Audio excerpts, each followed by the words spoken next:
Bonjour et bienvenue. Aujourd'hui, on plonge dans une analyse qui fait l'effet d'une véritable déflagration. Oui, le mot est bien choisi. L'idée centrale est simple, mais elle est énorme. Les États-Unis auraient, via un document officiel, reconnu le Rassemblement national. Et pas n'importe comment. Non, plus comme un parti à la marge, mais comme une force démocratique et patriote, tout à fait légitime en Europe. C'est ça. Le texte qu'on a sous les yeux va même jusqu'à décrire un Emmanuel Macron bouche bée.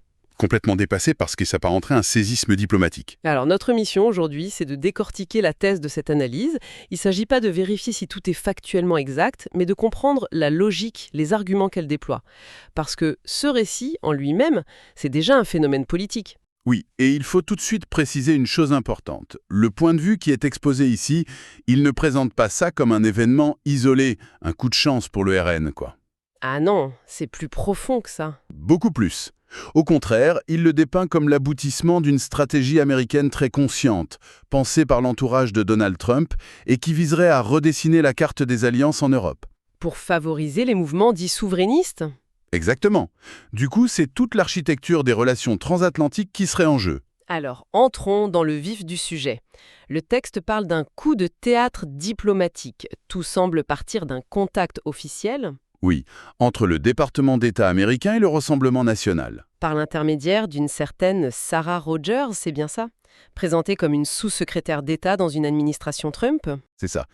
Et le texte insiste bien sur le fait que ce n'est pas une rencontre anodine. Non, et c'est là que l'argument devient intéressant, je trouve. Ce contact est interprété comme un signal, très fort, un soutien délibéré au mouvement qualifié de patriote, souverain et libre en Europe. Et donc en opposition frontale. Voilà, aux élites globalistes de Paris et de Bruxelles pour reprendre leurs termes.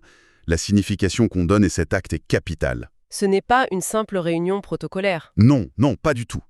C'est une reconnaissance formelle. Un geste qui légitimerait le RN sur la scène internationale. Qu'il le sortirait de son statut d'épouvantail politique en quelque sorte. Voilà, c'est une légitimation par l'extérieur. Mais l'argumentation va plus loin, n'est-ce pas? Elle ne se contente pas de décrire ce soutien? Non, elle l'oppose à l'attitude des Européens eux-mêmes. Le texte développe une accusation d'hypocrisie assez virulente. C'est-à-dire? Il met en parallèle la diabolisation du RN par une partie de la classe politique européenne D'accord. et les relations commerciales ou diplomatiques, souvent très lucratives, que ces mêmes élites entretiendraient avec des régimes décrits comme autocratiques, que ce soit au Moyen-Orient ou en Chine, Je vois. L'idée, c'est d'opposer une supposée cohérence américaine. à une prétendue duplicité européenne. C'est ça. La thèse, c'est que l'administration Trump, elle, agirait avec plus de cohérence en soutenant des partis qui partagent ouvertement ses valeurs. C'est un angle d'attaque très puissant. Et cette reconnaissance, elle prendrait une forme très tangible, avec un document spécifique. Oui, un document qui serait au cœur de toute cette affaire. Ah! Le récit qui nous est proposé met en scène Donald Trump, exaspéré Par quoi? par une amende de l'Union européenne contre la plateforme X, et en réaction, il aurait, je cite, claqué sur la table un texte qui agirait comme une nouvelle doctrine américaine vis-à-vis de l'Europe. Et que dirait ce texte alors? Alors, il poserait les bases d'un nouveau partenariat. L'idée, ce serait de soutenir ce que le document appelle la vraie démocratie. La vraie démocratie. Oui, et de défendre une liberté d'opinion sans entrave, et de préserver, je cite encore, le caractère et l'histoire des nations européennes. C'est un langage très très fort. Ça culmine dans un appel à une renaissance patriotique sur le continent, si je me souviens bien. C'est ça, c'est presque un manifeste idéologique. Et l'analyse qu'on étudie s'attarde même sur une page précise, c'est bien ça? Oui, oui, la page 29, c'est, comment dire, c'est présenté comme le cœur du réacteur. Le cœur du réacteur. C'est ça. Le diagnostic qui serait posé sur l'Europe est, il est décrit comme étant d'une brutalité sans précédent de la part d'un allié. Ah oui. Qu'est-ce qu'on y lirait? Alors le texte énumérerait une série de mots, un déclin économique structurel, une instabilité sociale croissante et alimentée par une immigration massive et incontrôlée. C'est le terme utilisé. Exactement. Et aussi une perte de souveraineté des nations au profit d'une bureaucratie bruxelloise et des atteintes de plus en plus graves à la liberté d'expression. Donc, si on s'arrête une seconde, l'idée la plus forte ici, Ce n'est pas tant le soutien américain, Non? c'est l'idée que ce soutien s'appuierait sur un diagnostic partagé de l'échec du modèle européen actuel. C'est ça le véritable séisme conceptuel que cette analyse veut nous présenter. C'est exactement ça. Et la conclusion du document, telle qu'elle est rapportée, elle est apocalyptique. Si ces tendances ne sont pas inversées, l'Europe sera méconnaissable en moins de 20 ans. Waouh! Et là, où l'analyse frappe fort, c'est qu'elle affirme que cette vision, ce diagnostic, valide point par point les avertissements que le RN formulerait depuis des décennies. Sauf que cette fois, Sauf que cette fois, ce ne serait plus un discours partisan, mais une analyse écrite noir sur blanc dans un document officiel de la première puissance mondiale. un document, c'est une chose, mais une stratégie, ça demande plus que du papier. Le texte qu'on examine tente de prouver qu'il ne s'agit pas d'un acte isolé. Oui, mais bien d'un plan d'ensemble. En effet, le document est présenté comme la pièce maîtresse d'un puzzle beaucoup plus grand. Et comment est-ce que l'analyse essaye de prouver ça? Pour étayer cette thèse, elle énumère une série d'événements qui, mis bout à bout, formeraient un schéma cohérent. On retrouve bien sûr la fameuse rencontre entre Sarah Rogers et Jordan Bardella. Oui, ça a été très médiatisé. Mais il y a d'autres exemples, plus frappants encore, non? Tout à fait. Il est question d'un gala du New York Young Republican Club, Ah oui. où une vingtaine de députés du RN auraient été accueillis en invités d'honneur. En invité d'honneur, donc pas comme des curiosités, mais comme des alliés de premier rang. C'est l'interprétation qui en est faite. Et la liste s'allonge. Le texte cite le soutien public de figures politiques américaines montantes, comme le sénateur J.D. Vance. Il y a aussi des personnalités hors du champ politique strict, comme Elon Musk. Oui, qui relaie très fortement les critiques contre les lois de l'UE sur la désinformation, les jugeant liberticides. Pour l'analyse, tout cela participe du même mouvement. Ce qui est frappant dans cette liste, c'est qu'elle mélange des événements qui semblent très officiels et des soutiens plus informels. Est-ce que l'analyse fait une distinction ou est-ce que tout est mis sur le même plan pour renforcer l'argument? C'est une excellente question. Le texte ne fait pas vraiment de distinction fine. Au contraire, il les présente comme les différentes facettes d'une même offensive. Et l'apogée de cette démonstration, ce serait quoi? Ce serait une prétendue invitation officielle du RN à la Maison-Blanche, lancée par la députée républicaine Anna Paulina Luna. D'accord. L'objectif est clair, montrer que les portes de Washington à tous les niveaux s'ouvrent pour le RN. Voilà. On voit donc se dessiner une stratégie très claire, pas juste des actions isolées. Mais ce qui est fascinant, c'est de comprendre ce qui aurait mis le feu aux poudres. Pourquoi maintenant? La source identifie 2 moments clés, 2 catalyseurs. Oui, 2 détonateurs. Le premier, on en a un peu parlé, c'est cette amende de 12 millions d'euros infligée par l'UE à la plateforme X. Et l'analyse établit un lien de cause à effet très direct. Très direct, oui.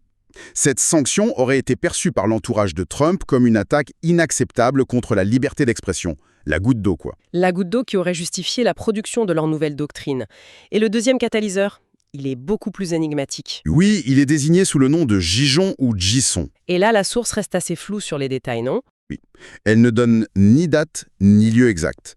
Mais elle présente cet événement comme un tournant psychologique majeur.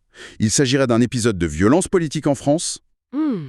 Qui aurait été massivement relayé par les médias conservateurs américains type Fox News. C'est ça. Mais attendez, l'idée qu'un événement local en France dont on ne connaît même pas les détails puisse changer la politique étrangère américaine, ça semble un peu démesuré, non? C'est là que le récit est habile.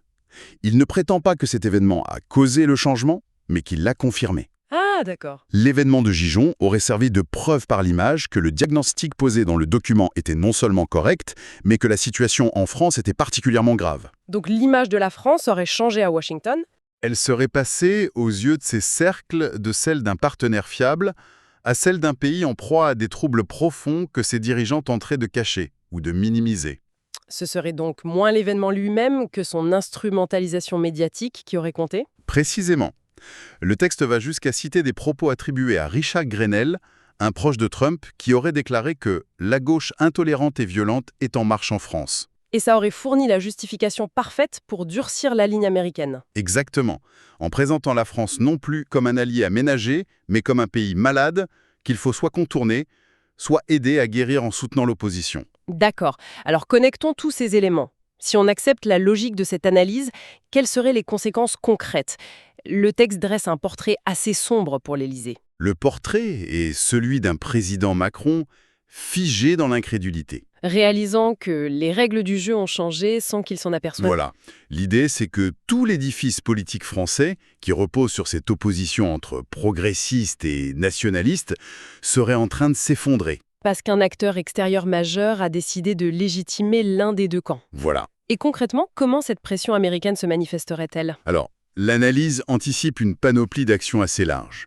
Ça irait d'une pression diplomatique constante et publique à des mesures économiques beaucoup plus ciblées, Voire des sanctions. voire des sanctions personnalisées contre des figures politiques jugées hostiles. Mais le plus important, ce serait un soutien ouvert, public, sans la moindre ambiguïté au Rassemblement national. Le présentant comme l'alternative crédible. C'est ça. Ce qui nous amène à la conséquence la plus spectaculaire, celle qui toucherait directement à la politique intérieure française. Oui, et c'est peut-être le point le plus fort du raisonnement. La source avance que toute tentative d'interdire le RN Une idée parfois évoquée par ses en adversaires. viendrait cliniquement morte. Pourquoi? Parce qu'essayer de dissoudre un parti qui est désormais publiquement soutenu par les États-Unis et perçu à Washington comme une opposition démocratique persécutée, ce ne serait plus une affaire intérieure. Ça provoquerait instantanément une crise diplomatique majeure. Un clash transatlantique d'une violence inouïe qui isolerait totalement la France. Le narratif des élites présentant le RN comme un danger pour la démocratie s'écroulerait. Face à la légitimation offerte par la première puissance du monde. Ce serait un véritable game over stratégique. En résumé, si l'on suit la thèse de l'analyse que nous venons d'explorer, on est face à bien plus qu'un simple rapprochement. Le texte brosse le portrait d'un pivot stratégique américain. Une décision assumée de reconnaître et de soutenir activement le Rassemblement national. Dans ce scénario, le RN ne serait plus un paria, mais un partenaire clé dans la construction d'une future Europe des nations souveraines. Oui, en opposition frontale au modèle intégré de l'Union européenne. C'est une vision qui redessine complètement la carte des alliances et les rapports de force. Tout à fait. Et si l'on prend un peu de hauteur pour conclure, cela nous laisse avec une question qui dépasse largement le cadre de la politique française. En filigrane, cette analyse suggère une interrogation plus fondamentale. Une pensée à méditer. C'est ça. Assistons-nous à une redéfinition de ce que signifie être un allié de l'Amérique, un monde où la loyauté idéologique envers le principe de souveraineté nationale primerait désormais sur les allégeances institutionnelles traditionnelles, comme celles qui lient les États-Unis à l'Union européenne.